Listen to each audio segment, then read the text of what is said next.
means, it's a rather vague title, right? My journey to the Gita, and then that's only, the tip of the iceberg. Is okay. So once the Gita finds you, once you find the Gita, then what? Then how do you live it, right? Okay. Let me see if I. Yeah, I surrender. The eyeglasses. Okay.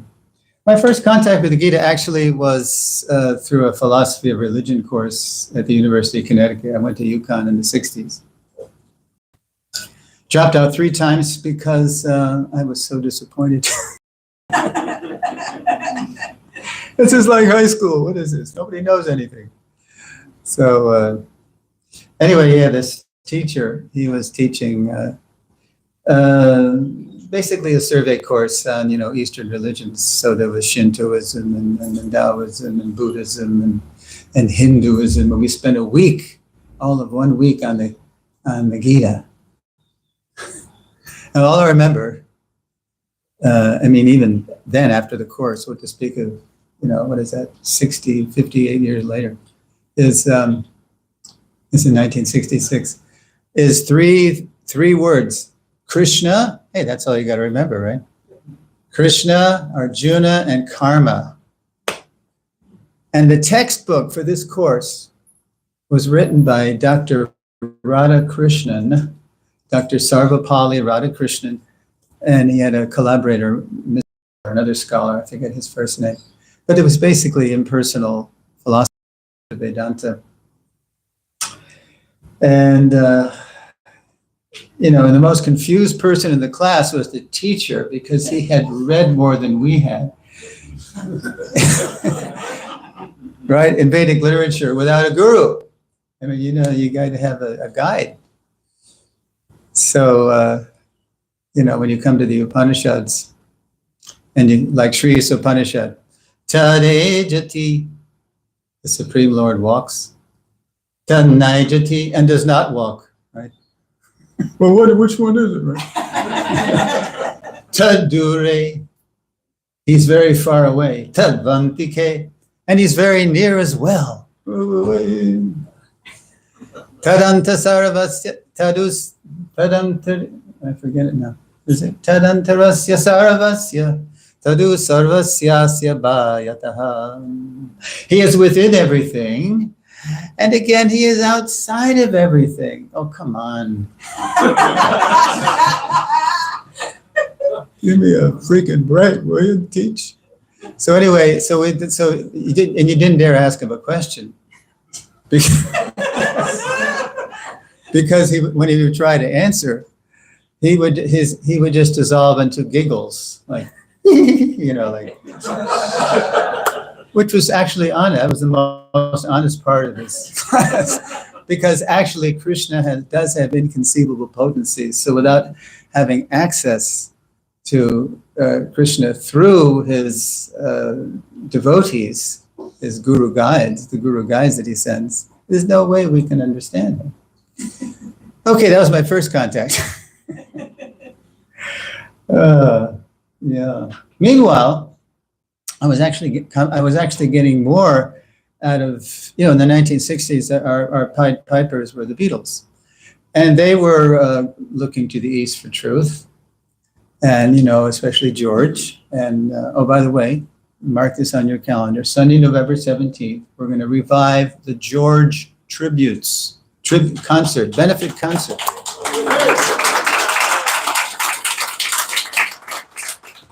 Be here if you can. It's Sunday, November 18th, 17th, something like that. And we're going to show the evolution of George's spirituality through some select songs.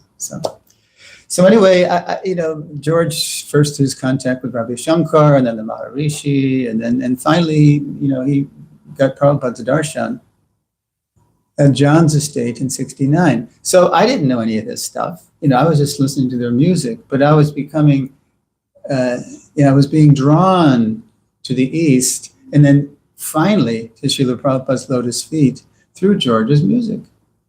The power of music, because he was embedding in his music and in his lyrics very subtle messages of spirituality. I'll give you an example. There's a song of Sgt. Pepper, Within You, Without You. We were talking about the space between us all and the people. And meanwhile, in the background, you're hearing his sitar. You know? And it's all rather impersonal, but it's beyond the material. He's trying to get beyond the duality of the material world, fame and infamy, happiness and distress, good and evil.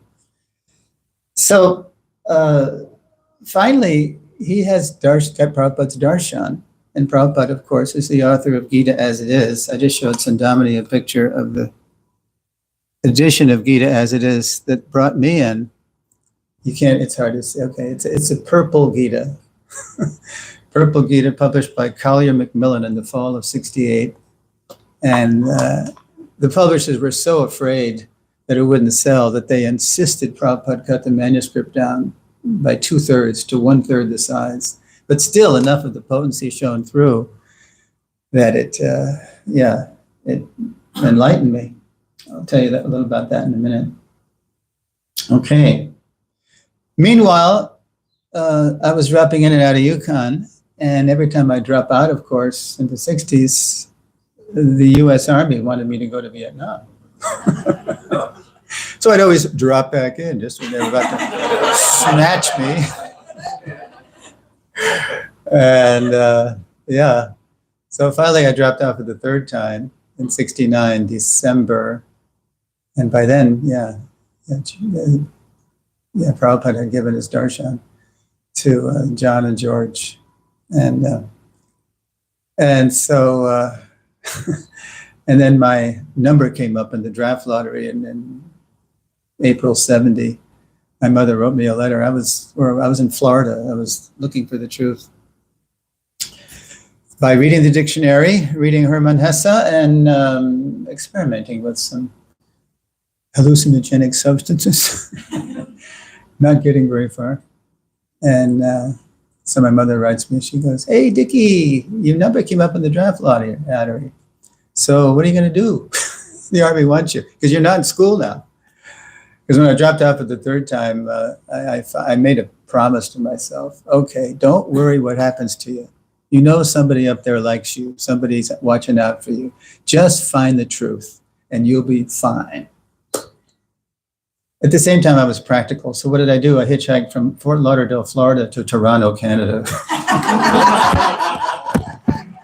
And Canada was very sympathetic too. We didn't call ourselves draft dodgers. We called ourselves war resistors.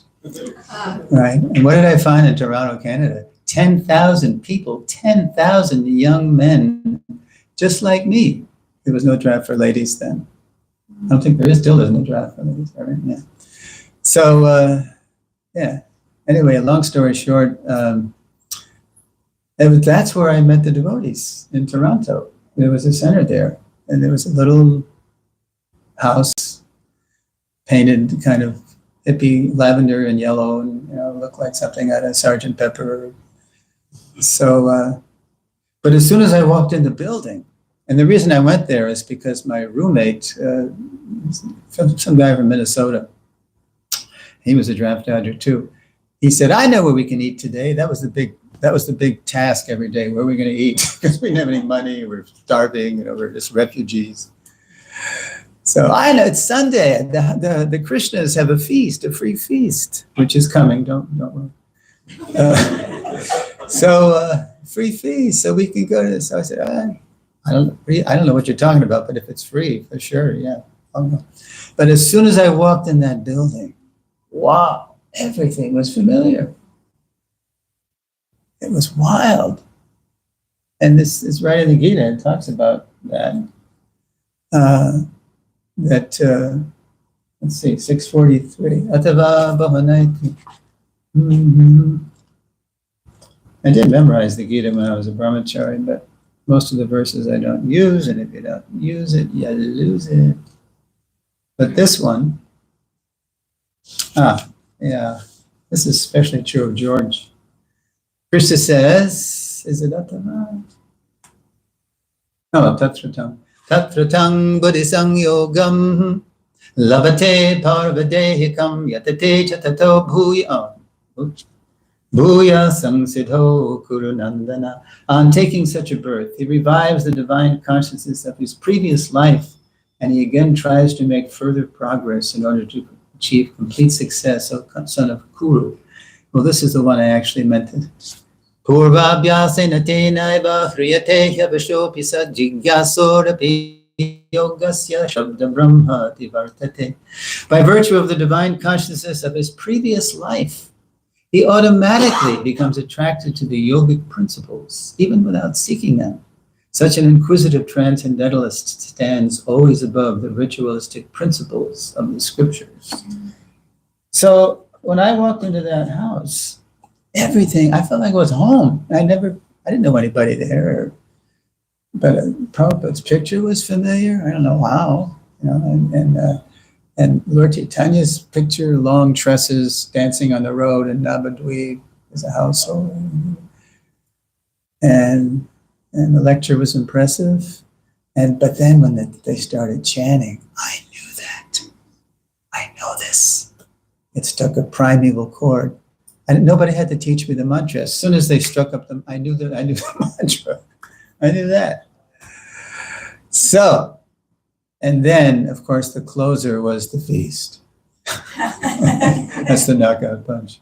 So I was sitting next to a big jug of sweet rice, and then I was reading Easy Journey to Other Planets. Far out. How do you do this? Eat. How do you tighten it? This? Anyway. So I was getting high reading Easy Journey to Other Planets. I mean, I was really anti-material worlds and anti-material particles and higher beings and all this stuff. And then that was with my right hand. And my left hand, had a cup of sweet rice, So I was getting intoxicated philosophically and physiologically. And then after the feast, the president, 21-year-old Jagadish Prabhu, came up to me and said, "Oh, what do you think?" He saw a young guy, looking for the truth. So he was interested in what I thought. So I said, "Wow, this is amazing. I feel like I'm home. But is any of this true?"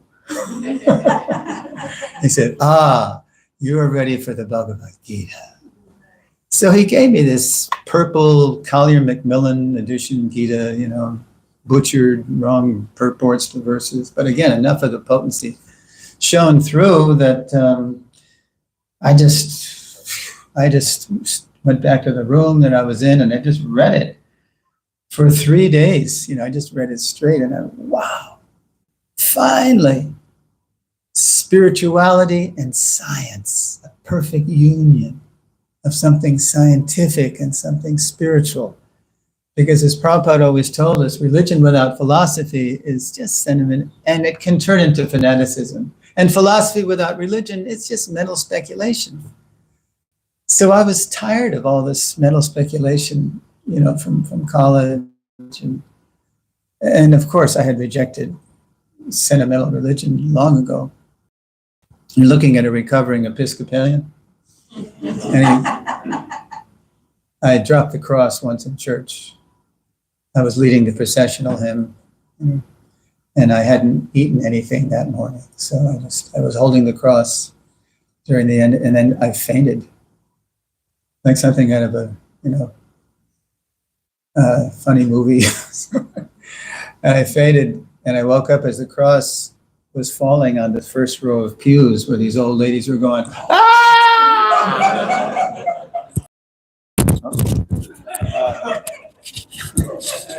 Confirmed. So I ran out of the church in my robes, and I never came back. That was when I was 14. Okay, so reading the Gita was like a major philosophical adjustment. Did you ever make use of any chiropractors in the house? Anybody ever take advantage of chiropractic? Yeah, okay, me too. And when you have a real good crack, and then the guy unlocks you, and all of a sudden you can sit up straight again and whatever. So that's what happened. I had like a theological or philosophical I don't know what you want to even say. It opened me up, and it was 2 verses from the 9th chapter. Maya tatamidam sarvam jagadavyaktamurtina matstani sarvabhutani nachaham teshvavastitaha nachamatstani bhutani pashyame yogamashvaram bhuta brinnacha bhutasto mamatma bhuta bhavanaha. By me, in my unmanifested form, this entire universe is pervaded. Listen to this. Beings are in me. It's 9, 4, and 5, actually. But I am not in them. Wow. Now, before I would have said, give me a break. What is it? Is it all beings are in me, but I am not in them? It makes. And then he says, and yet everything that is created does not rest in me. Hey, wait a minute. Behold my mystic opulence. Although I am the maintainer, so there's the key. Pashya me yoga maishvaram. Behold, pasya, just see. Behold my Pashya me yoga maishvaram. Behold my mystic opulence. Although I am the maintainer of all living entities, and although I am everywhere, I am not a part of this cosmic manifestation. For myself is the very source of creation. So when you talk to impersonalists, yogis and philosophers, they'll say, God is everywhere. We're all God. But really? I mean, if I'm God, then what am I doing here? So why am I suffering in the material world? Why do I get toothaches and, So, but on the other side, there are people who call themselves religionists, but their idea of God is very divorced from the world. God is up there in the clouds somewhere, and then we're just suffering on earth, and it's all about, turning or burning. But Krishna, he is all pervading. He is everywhere. He is all pervading. He's in our hearts. He's in every atom. But he's also aloof. At the same time, he's dancing with the gopis, playing with the cowherd boys. Yeah. So finally, these verses ended my existential crisis. I felt like I was actually feeling like I was getting strangled. Did you ever develop psychosomatic symptoms from some deep-seated anxiety? I felt like the world was strangling me because everything was contradictory. Nothing made sense. But as soon as I read those verses, it was like a release. And okay, so that's how I came to the Gita. So now, how do I live it these 54 years? Well, that's where the work begins. What do I write here? Okay. Well, first of all, what else did I read when I first read that? Well, the Gita basically, if you just read the introduction, Prabhupada's introduction to the Gita, could be a book in itself. It's basically 5 topics. Ishvara, God, Supreme. Jiva, the soul. Prakriti, the cosmos, nature. Kala, time. And karma, or destiny. And out of those 4 things, there's nothing we can do about 4 of them. Out of those 5 things, there's nothing we can do about 4 of them. But we can do something about one of them. What is that? Karma. Yes, we can change our choices. We can choose. If we couldn't choose, then we'd just be robots, right? And everything would be fatalistic and predestined. No, that's not how it is.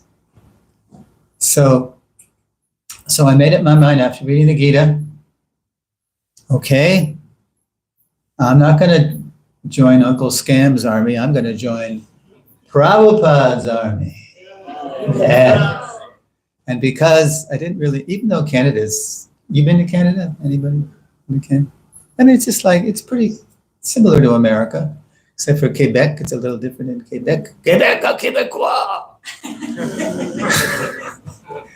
I mean, they are French. They love to strike and protest. So I wrote my draft board.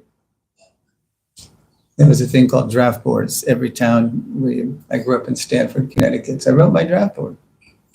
And I said, I'm in Canada. I've seen the error of my ways. I want to fight for my country now. Just send me fresh papers so I can get back across Niagara Falls legally. So I got a letter back from, it wasn't General Hershey, General Louis B. Hershey. He was the head of the Selective Service System. It was one of his local reps. Oh, this is great. Here's your papers. Come on home. So I crossed the falls and promptly joined the Boston Temple.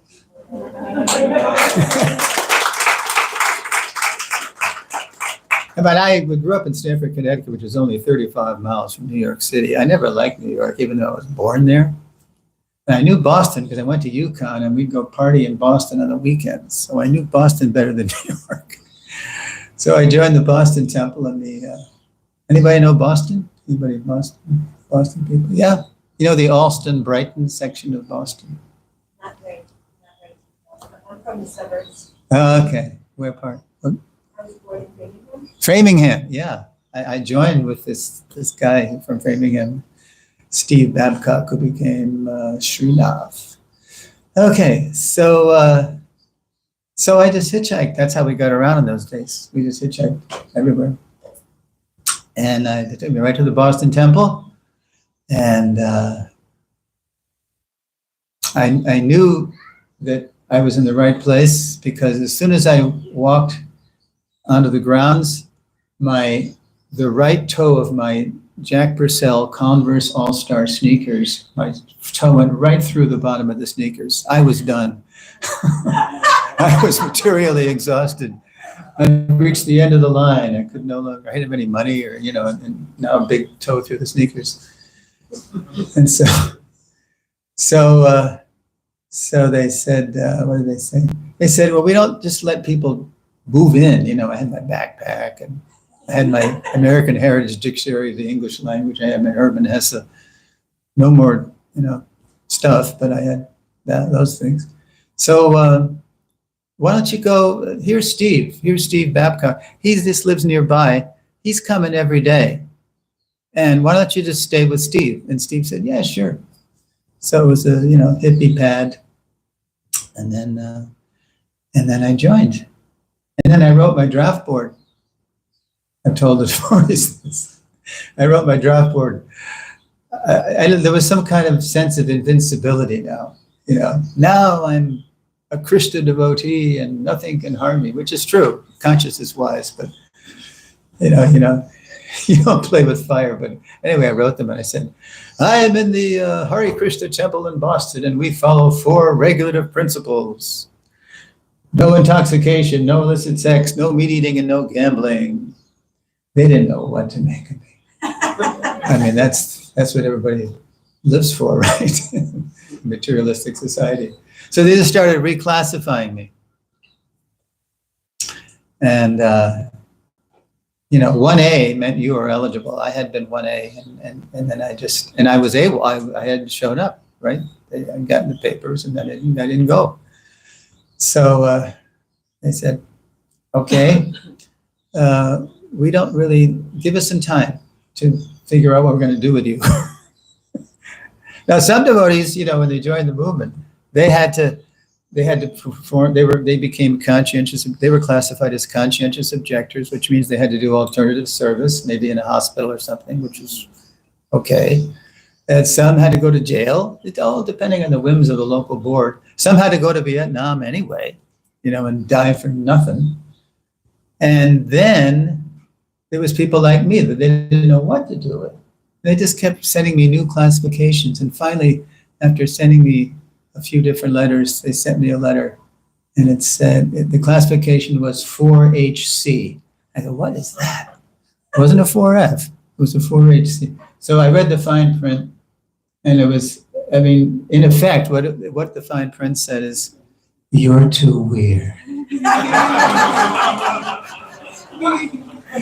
Before we take you, we'll take furniture." So, hey, honeymoon! Confirmed, right? So, living it. So that's there. I joined in April 70, and so many stories. Lived all over the world and ups and downs. But 2 years later, in 72, I realized that, nobody really knows what's going on in this movement except Prabhupada. I mean, even the oldest devotee was all of 6 years in the movement. They were governing body commissioners and swamis, but they didn't really know much either. They knew more than me, maybe, but I said, okay, I'm going to memorize the book. I'm going to memorize 700 verses, come hell or high water. It took me 6 years, but I did it. So that really kept me going. I'm not telling you all to memorize the book. Now take a Gita and now memorize it. And the test is next week. No, I'm not telling you that. What I'm saying is that if you make the Gita your friend, it's Krishna's song. Bhagavad Gita means the song of God, Krishna's song, and the song divine.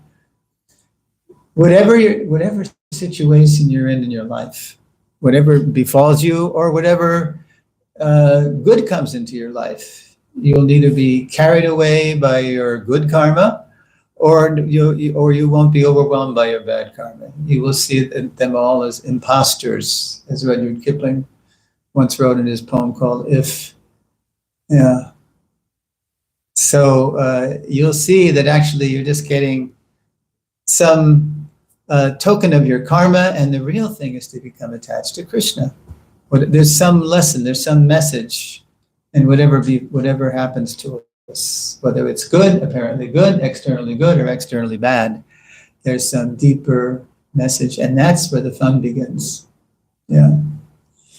So heartily encourage you to read the Gita. Of course, I do have Gitas, but I don't see anybody here who doesn't have a Bhagavad Gita. But I'll ask anyway, as being the Gita guy, is there anyone here for the first time? Is there any? There is? Wow. Okay. Well, what's your name? Over here too. Jake. Jake. From me to you, I'll sign it if you like. Wait, who's, okay, another one? It's a Spanish. Oh, Spanish? Oh, yeah, that's right. I think there's some Spanish in the gift shop. Oh, this is Tatiana's mom. Señora, ¿cómo está? Thank you. Yeah. And what happens is the more you make the Gita your friend, then you begin to see everything in relation to Krishna's song. He even says in 630, Yo mang pashyati sarvatra sarvam chamai pashyati tasyahang na pranashyami sachame na pranashyati. For one who sees me everywhere and sees everything in me, I am never lost, nor is he ever lost to me, he or she. So, yeah, even if you think you've read the Gita, read it again, read it again, and read it again. And as Gandhi said, when doubts haunt me, when disappointments stare me in the face, and I see not one ray of hope on the horizon, I turn to Bhagavad Gita and find a verse to comfort me, and I immediately begin to smile in the midst of overwhelming sorrow. Those who meditate on the Gita will derive fresh joy and new meanings from it every day. He wasn't even a practicing devotee.